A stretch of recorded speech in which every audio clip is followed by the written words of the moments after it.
Hello friends, good evening. कैसे हैं? चलिए, काफ़ी दिनों बाद आज मैनुला का स्टेडियम में आया गया है। और क्योंकि कल भी आया था, लेकिन कल उतना जो ट्रैक था वो रनिंग करने योग्य नहीं था। देख सकते हैं काफ़ी हरियाली आ चुकी है पूरा तरफ। कुछ ही दिनों के बरसात में मात्र 2 सप्ताह के लगभग आसपास हुआ है, लेकिन आपका पूरा हरियाली आ चुकी है। तो चलिए, ये ही है आपका मौसम का। गर्मी से आ गया है बरसात, और सभी चीज़ें हरियाली हरियाली हो गई है। और आप भी ज़रूर हेल्थी होंगे। तो अगर आप एक्सक्यूज देते हैं लाइफ में कि चलिए बरसात है, छोड़ दिया जाए पूरे बरसात रनिंग करना या अपने हेल्थ के प्रति, तो कहीं ना कहीं ये आपका गलती में काउंट किया जाएगा, नहीं कि आपका समझदारी में काउंट किया जाएगा। ओके, तो आप ज़्यादा से ज़्यादा कोशिश कीजिए कि आप अपने हेल्थ में, चाहे बरसात हो, चाहे गर्मी हो, सर्दी हो, कभी भी मौका मिले। मैं ये नहीं कह रहा हूँ कि आप हमेशा कंटिन्यू डेली व्यायाम कीजिए, लेकिन आप ज़रूर सप्ताह में 2 से 3 दिन अपना वर्कआउट कंटिन्यू कर सकते हैं, ताकि आपका शरीर भी फिट रहे और आपका हेल्थ बैलेंस भी बना रहे, हेल्थी भी आप रह सकें। क्योंकि आप जानते हैं कि बीमारियों की कमी नहीं है, और बीमारियां कोई पूछ के नहीं आती है। अधिक से अधिक, चाहे जवान हो चाहे बूढ़े हों, सभी का, चाहे मतलब बुजुर्ग व्यक्ति हो, सभी का कुछ न कुछ आज के समय में हो ही जाता है। ऐसा नहीं है कि कहा जाए कि 60 साल के बाद ही हमें बीमारी टच होगी। तो अधिकतर देखा जाए तो जो प्रॉब्लम है यूथ को भी हो रहा है। जो स्टूडेंट है भी, उनको भी ज़्यादा से ज़्यादा प्रॉब्लम होती है, क्योंकि ज़्यादा से ज़्यादा घंटे तक बैठना कुर्सी में और बैठकर पढ़ाई करना, तो कहीं न कहीं डाइजेस्टिव सिस्टम से रिलेटेड या पेट में गैस की समस्या देखना पड़ता है। तो इसके लिए आप को भी अपना डेली दिनचर्या में किसी न किसी तरह का आपका वर्कआउट शामिल कीजिए। और कहते हैं कि समय बचाने के चक्कर में हम अपना, कि मेरे पास समय नहीं है, और खुद से एक्सक्यूज देते देते हम बड़ी बीमारी का बुलावा दे देते हैं। और जिसके लिए समय बचाते थे, उसी को लंबे समय तक होल्ड पे रखना पड़ता है। तो क्या कहते हैं कि आप ज़्यादा से ज़्यादा पढ़ने के लिए आप ज़्यादा से ज़्यादा समय बचा रहे, केवल खाना खा रहे और पढ़ रहे, खाना खा रहे, पढ़ रहे, और पता चलता है कि एक आपका बीमारी हो गया, और उसे आप लंबे समय तक आपको होल्ड रखना पड़ा आपका पढ़ाई। तो कहीं न कहीं आप जो कंटिन्यूटी जो रखे थे, जो आप सोचे थे, वो आपके बिल्कुल विपरीत हो चुका। और विपरीत हो चुका, तो जो भी आप पढ़ाई किए थे वो आपका ख़त्म हो गया। तो फिर से, तो कहीं न कहीं आप अगर 10 घंटे पढ़ाई करते हैं डेली, तो आप ज़रूर उसमें से आधे घंटे कम से कम निकाल सकते हैं अपने हेल्थ के लिए। अगर आपको लगता है कि 9.5 घंटे पढ़ने से मेरा पढ़ाई में कमी आएगा, तो ये आपकी भूल होगी। क्योंकि अगर आप 9.5 घंटे भी अच्छे से पढ़ते हैं, तो आपका 10 घंटे आसानी से कवर हो जाएगा। तो इसीलिए आप आधे घंटे अगर आप उसमें से निकाल के अपने हेल्थ के लिए प्रेफर करते हैं, चाहे आप कुछ भी हो, आप अपने बेड पे भी, अपने रूम पे भी आप किसी न किसी तरह का एक्सरसाइज कर सकते हैं, योगासन कर सकते हैं। अगर आपके पास समय नहीं है रनिंग करने जाने का, वॉकिंग करने जाने का, या रूम से निकलना नहीं चाहते हैं, तो ये भी अच्छी बात है। तो रूम पे ही काफ़ी चीज़ें कर सकते हैं। लेकिन आप एक्सक्यूज़ देते हैं कि समय नहीं मिलता है, तो कहीं न कहीं आपको समय एक दिन सिखा देता है कि हेल्थ भी मतलब सिखा देता है कि समय आपको मुझे भी देना चाहिए। तो आप इस पे ज़रूर गौर कीजिएगा। और हेल्थ इज़ वेल्थ, आप भी जानते हैं। और जो कहते हैं कि मनी ही नहीं रहेगा तो क्या करेंगे, हेल्थ कैसे आएगा। तो सिंपल सी बात है, आप उस घड़ी का सामना ही ना आने दीजिए कि आपका हेल्थ ही नहीं ख़राब होगा तो मनी की आवश्यकता नहीं पड़ेगी। अब आवश्यकता नहीं पड़ेगी मतलब इलाज कराने की आवश्यकता नहीं पड़ेगी।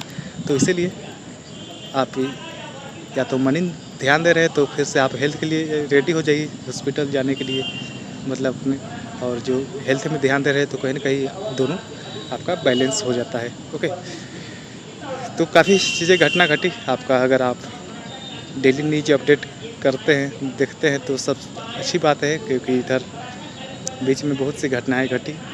इधर आपका भारत रसिया का दौरा भी हो गया, और दौरा में क्या हुआ, बहुत कुछ हुआ, क्योंकि जो आपका डीडोलराइजेशन का इंडिया और रसिया के बीच में आप जानते हैं कि डीडोलराइजेशन हो रहा है, तो इसे 100 बिलियन तक आपका व्यापार ले जाने का घोषणा भी किया गया है जब गए थे मोदी जी।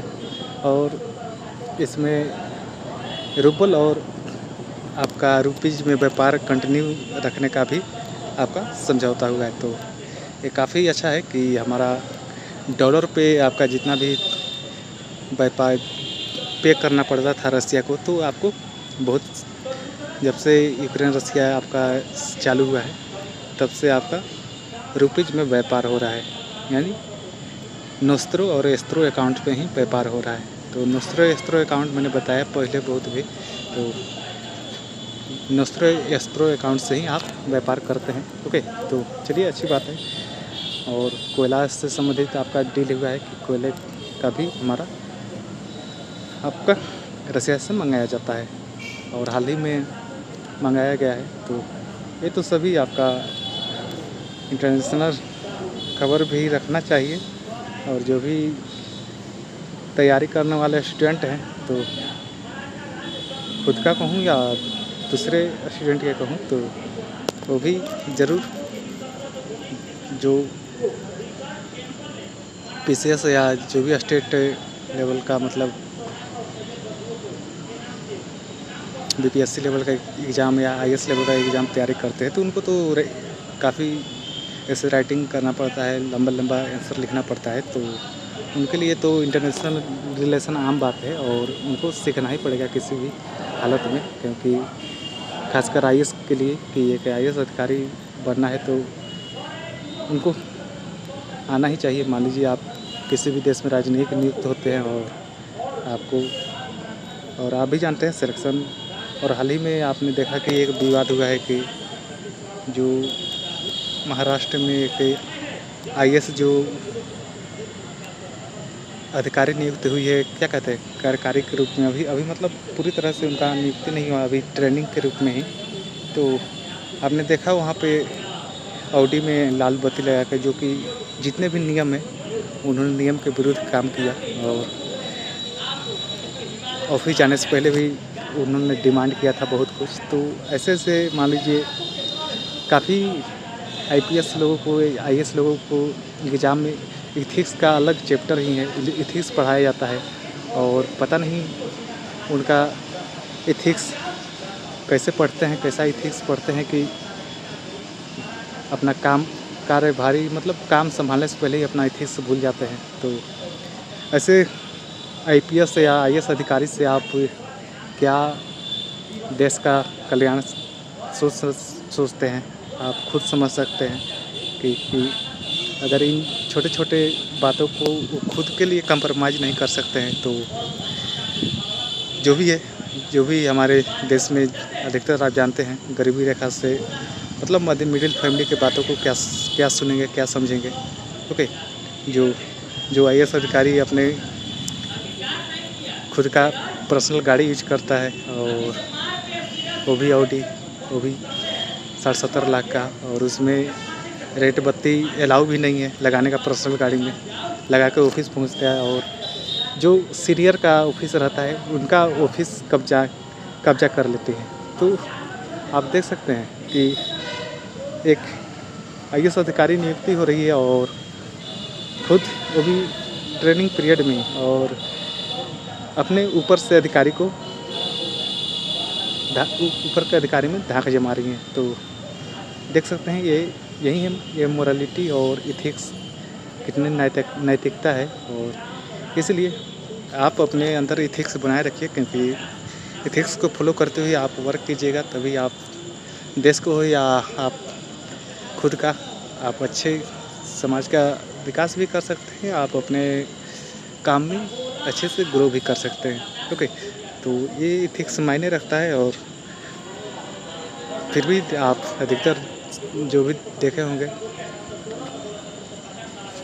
इनमें से क्या कहते हैं, चने के साथ गेहूँ के साथ घुन भी पिसता है। तो वहीं ऐसा नहीं कि हर अधिकारी करप्ट होते हैं, पर उनमें 1000 पद निकलता है, उसमें भी काफ़ी कम लोगों के आईएएस से आईपीएस का सिलेक्शन होता है। तो फिर भी उनमें भी निकल जाते हैं जो पर्सनल आपका आमदनी है, क्योंकि पर्सनल आमदनी से खुश नहीं हो पाते, जो लाइफ स्टाइल चाहते हैं वो नहीं पूरा हो पाता है। तो कहीं न कहीं वो गलत का साथ देते हैं, नेगेटिव चीज़ों को बढ़ावा देते हैं, और इससे उनका आमदनी तो बढ़ जाता है। पर जब समय आता है तो आप भी जानते हैं, जब समय आता है तो अधिकतर कुछ आईएएस अधिकारी पकड़ में आ जाते हैं, और जो नहीं पकड़ में आ जाते हैं वो बच जाते हैं। तो चलिए, कोई दिक्कत नहीं, सबका लाइफ है। और आप अपना लाइफ में क्या कुछ ऐड करना चाहते हैं, ऐड ऑन करना चाहते हैं, इंडिया को ग्रो करने के लिए आप क्या अपना भूमिका निभाते हैं, ये आप डिसाइड कीजिएगा। क्योंकि लाइफ आपका डिसीजन, आपका सामने वाला डिसीजन कभी नहीं आपको ऊपर ला देगा। और अगर आपके सामने वाला अगर आपके ऊपर डिसीजन लाता है, तो आरोपित करता है, तो आप खुद उसके जिम्मेवार बनेंगे, क्योंकि फाइनली आप ही को करना है। सामने वाला तो मान लीजिए आपको बता देगा, और उसमें इन्वॉल्व तो आप ही होंगे, सामने वाला इन्वॉल्व नहीं होगा। ओके, अगर सामने वाला सजेशन दे रहा है कि आप चोरी करें, डकैती करें, तो अगर आप चोरी डकैती करने जाते हैं तो सामने वाला इन्वॉल्व तो होगा नहीं, वो केवल आपको सुझाव दिया है, सजेशन दिया है, और आप उसे पॉजिटिव वे के रूप में मानकर आप उस सजेशन को फॉलो करते हैं। तो ये आपके ऊपर डिपेंड करता है। तो आप इससे ज़रूर बचें, और अपनी लाइफ में ज़्यादा से ज़्यादा अपने वातावरण में पॉजिटिव चीज़ें लाने की कोशिश करें, और एक ही सोर्स ऑफ इनकम में आप डिपेंड ना रहें, क्योंकि एक सोर्स ऑफ इनकम में डिपेंड रहते हैं तो कहीं न कहीं आपका काफ़ी कुछ हद तक हमेशा क्या कहते हैं, आप अपने लाइफ में मान लीजिए जिनको गवर्नमेंट जॉब है, तो गवर्नमेंट जॉब में भी मान लीजिए आप जो भी है, केवल आप अगर दिक्कत सुनते हैं कि आवश्यकता पूरा होता है, तो अगर सिंपल सी बात है, थोड़ा सा आप दूसरे फील्ड में भी आप अपना फाइनेंशियल नॉलेज ले लें, और थोड़ा सा अपना स्किल्स धीरे धीरे दूसरे फील्ड में, यानी जो करंट फील्ड है जिससे आपका फाइनेंशियली फ्री हुआ जा सकता है, उसमें भी अगर आप गेन करते हैं, अगर आप स्टेबल हो गए हैं, आपका जॉब लग गया है तो और बेहतर है।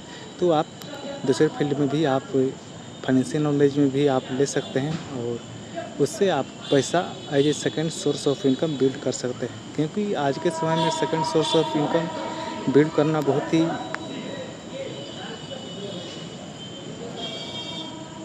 नेसेसरी है। अगर आप second source of income build नहीं करते हैं, तो कहीं न कहीं आपके ऊपर जो लायबिलिटी है, परिवार का हो, चाहे घर का हो, गाड़ी का हो, जो भी चीज़ आप लाइफ में करना चाहते हैं, तो लायबिलिटी आपका बढ़ती जाएगी और एसेट की कमी होती जाएगी। और अधिकतर आप कोशिश करें, जब तक आपका एसेट बिल्ड करने की कोशिश करें आप अपने लाइफ में, लायबिलिटी कम से कम आप रखें। जब तक आपको मान लीजिए आपको गाड़ी खरीदना है, तो ठीक है, जब तक आपका पैसा अधिक है तो आप गाड़ी ले सकते हैं, और गाड़ी आप यूज करते हैं। ऐसा नहीं कि गाड़ी खरीद लिए 25-30 लाख का, और गाड़ी गैराज में आपको मतलब अपने घर के आंगन में पड़ा है, और अगर डेली आपका गाड़ी यूज नहीं है, यूजेबल नहीं है, सप्ताह में मान लीजिए 3 से 4 दिन भी नहीं चलता है, तो कहीं न कहीं आप गाड़ी लेकर आप अपने लायबिलिटी को बढ़ावा दिए हैं और आप लायबिलिटी से अधिकतर बचिएगा तो ही आप फाइनेंशियली फ्री हो पाइएगा। और इस अगर नहीं फाइनेंशियली फ्री है तो कोई बात नहीं, आप कई कई गाड़ी ले सकते हैं। और आप सिंपल सी बता दूं कि फाइनेंशियली फ्री का सिंपल सा मतलब है कि आप लाइफ में जो भी आप करना चाहते हैं, मतलब जो भी आपका आवश्यक है और आवश्यकता वाला चीज़ करना चाहते हैं, तो आपको प्राइस टैग देखना ना पड़े और आप उसे सिंपल सी बात है, आपको बैंक बैलेंस से देखना ना पड़े, आप उसे ले सकें। ओके, इसलिए यही है फाइनेंशियली फ्री। सिंपल सा अगर लैंग्वेज में समझा जाए, ओके, तो आप ज़रूर अपना बैंक बैलेंस इतना बड़ा कर लीजिए कि आपको बैंक बैलेंस कभी चेक करना ही ना पड़े लाइफ में। तो इसके लिए आप अगर सोचते हैं कि केवल एक ही सोर्स ऑफ इनकम से मैं अपना बैंक बैलेंस इतना बड़ा कर लूँगा, इतना बड़ा कर लूँगा, तो ये कभी नहीं हो सकता है। आप जितने भी बिजनेसमैन देखें या बड़े-बड़े जो भी नौकरी वाले भी होते हैं, तो उनको एक सोर्स ऑफ इनकम से नहीं होता है। मान लीजिए जो एक्स्ट्रा सोर्स ऑफ इनकम है, तो किसी को ब्याज में दे देना या बैंक कोई शेयर मार्केट में लगा देना, एफडी करा देना, गोल्ड में इन्वेस्ट कर देना, यानी अधिकतर आप एसेट बिल्ड कीजिए। ओके, तो इससे उनका कोई किसी को ब्याज दे देते हैं, मान लीजिए आपका एक्स्ट्रा सोर्स ऑफ इनकम है, आपका सैलरी बच जाता है, तो आपका वो तो ब्याज मिलता ही रहेगा और जो आपका फिक्स्ड जो ब्याज दिए हैं, मतलब जो फिक्स्ड धनराशि दी है, वो तो बचा ही रह गया ना। तो ये आपका कई सोर्स ऑफ इनकम बिल्ड करने से आप फाइनेंशियली फ्री होते हैं। और आप बिजनेसमैन को ले लीजिए, आप जितने भी बिजनेसमैन होते हैं, केवल क्या लगता है उनको एक ही सोर्स ऑफ इनकम होता है। मान लीजिए आप आज देखे हैं मुकेश अंबानी जो जियो में अपना टैरिफ हाई किया है, तो मान लीजिए कोई बिजनेस में घाटा हुआ तो आप दूसरा बिजनेस भी है आपका 10, 20, 30, 40, 50, आज तो अनगिनत बिजनेस है मुकेश अंबानी जी का। तो एक बिजनेस में मान लीजिए एक कंपनी में घाटा भी हुआ, तो आप दूसरे कंपनी से आप उसे कंप्रोमाइज़ कर सकते हैं, निकाल सकते हैं। ओके, जिस तरह से शादी में खर्च किया जा रहा है करोड़ों के करोड़ों, तो एक ही बार में जितना शादी में नहीं खर्च हुआ है उतना तो एक ही बार टैरिफ बढ़ा के अंबानी जी अर्न कर लिए। तो उनका अकाउंट बैंक बैलेंस में कोई फ़र्क नहीं पड़ा है शादी का। तो यही है आपका एकाधिकार कह सकते हैं, क्योंकि कंपनियां 4 है और 4 ही कंपनियां पूरे 142 करोड़ जनता को चला रही है। तो जब तक मार्केट में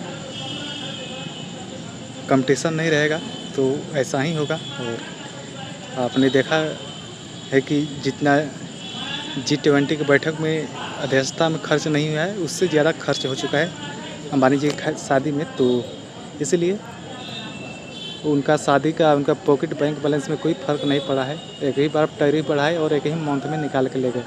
तो यही है आपका कि अधिक से अधिक सोर्स ऑफ इनकम बिल्ड कीजिए, ताकि आपका एक सोर्स ऑफ इनकम में घाटा भी हो तो दूसरा सोर्स ऑफ इनकम से आप उसे फुलफ़िल कर सकें। ओके, तो ये होता है फाइनेंशियली फ्री होने का, फाइनेंशियली गेन होने का रीज़। तो इसके लिए अगर आप अधिक से अधिक फील्ड में अधिक से अधिक सोर्स ऑफ इनकम बिल्ड करना चाहते हैं, तो अधिक से अधिक तो सिंपल सी बात है, आपको नॉलेज भी गेन करना पड़ेगा अधिक से अधिक फील्डों में ना। तो इसके लिए आप ज़रूर कदम रखिए और एक फील्ड में अगर आप एक स्किल्स में बेहतर हो जाते हैं तो उससे आपका इनकम आने लगेगा। फिर दूसरा ट्राई कीजिए, तीसरा ट्राई कीजिए, क्योंकि सफलता का कोई उम्र नहीं होता है। लेकिन हम डिसीजन बना लेते हैं कि जॉब लग गया तो उसके बाद सफल हो गए और उसके बाद जॉब करते रह जाते हैं लाइफ में। तो ये सबसे बड़ी हमारी भूल होती है। और फिर से हम सोचते हैं कि हम फाइनेंशियली फ्री नहीं हो रहे, जो कि कभी ऐसा होगा ही नहीं। ओके, और जितने भी मान लीजिए जितने भी बिजनेसमैन हैं, जितने भी बड़े उद्योगपति हैं, तो क्या लगता है वो तो 40 साल, 50 साल, 60 साल हो जाता है, तो क्या लगता है वो नहीं रखते हैं दूसरे फील्ड में कदम, अपना दूसरा सोर्स ऑफ इनकम नहीं बिल्ड करते हैं। तो आप देख सकते हैं कि अंबानी जी अभी कई और कंपनियां बिल्ड करेंगे, अडानी जी कई और कंपनियां बिल्ड करेंगे।